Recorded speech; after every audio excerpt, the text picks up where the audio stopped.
Matthew chapter 23. Then Jesus said to the crowds and to his disciples, "The scribes and the Pharisees sit on Moses' seat. Therefore, do whatever they teach you and follow it. But do not do as they do, for they do not practice what they teach. They tie up heavy burdens, hard to bear, and lay them on the shoulders of others. But they themselves are unwilling to lift a finger to move them. They do all their deeds to be seen by others, for they make their phylacteries broad and their fringes long.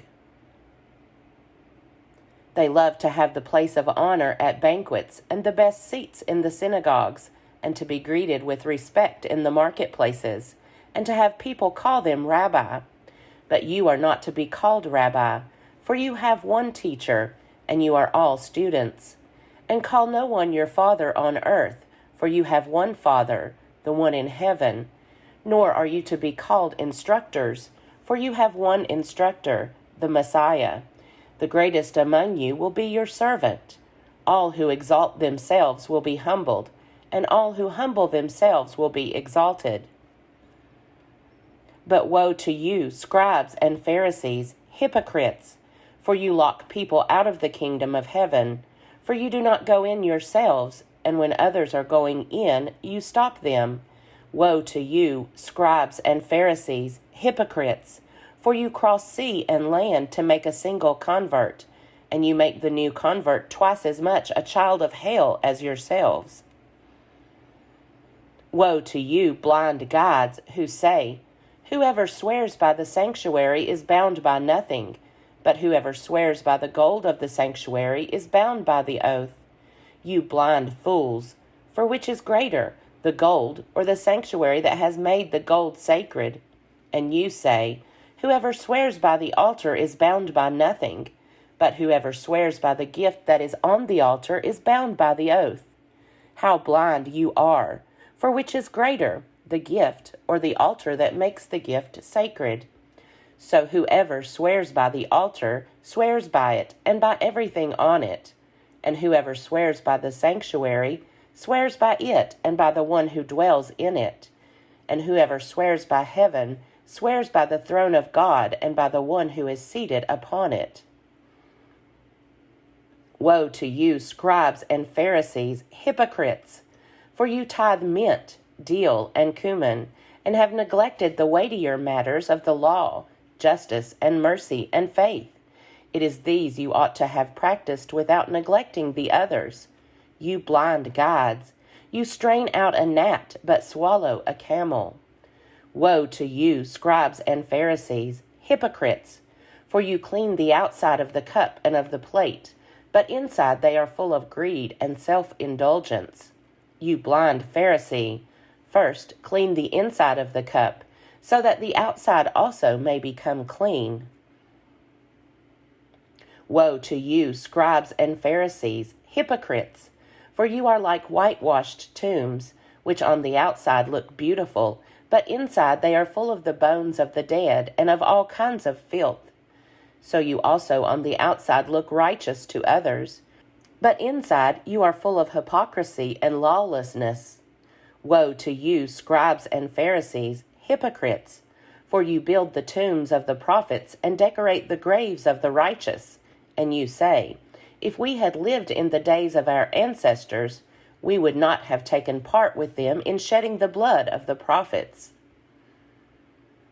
Thus you testify against yourselves that you are descendants of those who murdered the prophets.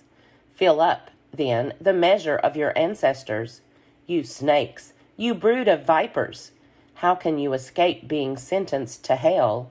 Therefore I send you prophets, sages, and scribes, some of whom you will kill and crucify, and some you will flog in your synagogues and pursue from town to town, so that upon you may come all the righteous blood shed on earth, from the blood of righteous Abel to the blood of Zechariah son of Berechiah, whom you murdered between the sanctuary and the altar.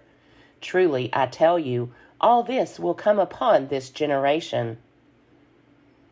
Jerusalem, Jerusalem, the city that kills the prophets and stones those who are sent to it. How often have I desired to gather your children together as a hen gathers her brood under her wings, and you were not willing. See, your house is left to you, desolate. For I tell you, you will not see me again until you say, Blessed is the one who comes in the name of the Lord. Luke chapter 20. One day, as he was teaching the people in the temple and telling the good news, the chief priests and the scribes came with the elders and said to him, Tell us, by what authority are you doing these things? Who is it who gave you this authority? He answered them, I will also ask you a question, and you tell me. Did the baptism of John come from heaven, or was it of human origin? They discussed it with one another, saying, If we say, From heaven, he will say, Why did you not believe him? But if we say, Of human origin, all the people will stone us, for they are convinced that John was a prophet.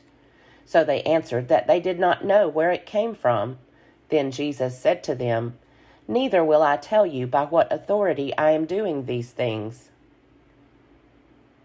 He began to tell the people this parable. A man planted a vineyard and leased it to tenants, and went to another country for a long time. When the season came, he sent a slave to the tenants in order that they might give him his share of the produce of the vineyard. But the tenants beat him and sent him away empty-handed. Next, he sent another slave. That one also they beat and insulted and sent away empty-handed. And he sent still a third. This one also they wounded and threw out. Then the owner of the vineyard said, What shall I do? I will send my beloved son. Perhaps they will respect him. But when the tenants saw him, they discussed it among themselves and said, This is the heir. Let us kill him so that the inheritance may be ours. So they threw him out of the vineyard and killed him. What then will the owner of the vineyard do to them? He will come and destroy those tenants and give the vineyard to others. When they heard this, they said, Heaven forbid! But he looked at them and said, What then does this text mean? The stone that the builders rejected has become the cornerstone. Everyone who falls on that stone will be broken to pieces, and it will crush anyone on whom it falls. When the scribes and chief priests realized that he had told this parable against them, they wanted to lay hands on him at that very hour, but they feared the people. So they watched him and sent spies who pretended to be honest in order to trap him by what he said, so as to hand him over to the jurisdiction and authority of the governor. So they asked him, Teacher, we know that you are right in what you say and teach, and you show deference to no one. But teach the way of God in accordance with truth. Is it lawful for us to pay taxes to the emperor or not? But he perceived their craftiness and said to them, Show me a denarius. Whose head and whose title does it bear? They said, The emperor's. He said to them, Then give to the emperor the things that are the emperor's, and to God the things that are God's. And they were not able in the presence of the people to trap him by what he said. And being amazed by his answer, they became silent. Some Sadducees, those who say there is no resurrection, came to him and asked him a question. Teacher, Moses wrote for us that if a man's brother dies, leaving a wife but no children, the man shall marry the widow and raise up children for his brother. Now there were 7 brothers. The first married and died childless. Then the second and the third married her, and so in the same way all 7 died childless. Finally the woman also died.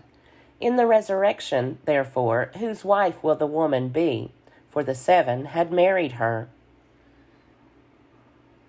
Jesus said to them, Those who belong to this age marry and are given in marriage, but those who are considered worthy of a place in that age and in the resurrection from the dead neither marry nor are given in marriage. Indeed, they cannot die any more, because they are like angels and are children of God, being children of the resurrection. And the fact that the dead are raised, Moses himself showed, in the story about the bush, where he speaks of the Lord as the God of Abraham, the God of Isaac, and the God of Jacob. Now he is God not of the dead, but of the living, for to him all of them are alive. Then some of the scribes answered, Teacher, you have spoken well, for they no longer dared to ask him another question.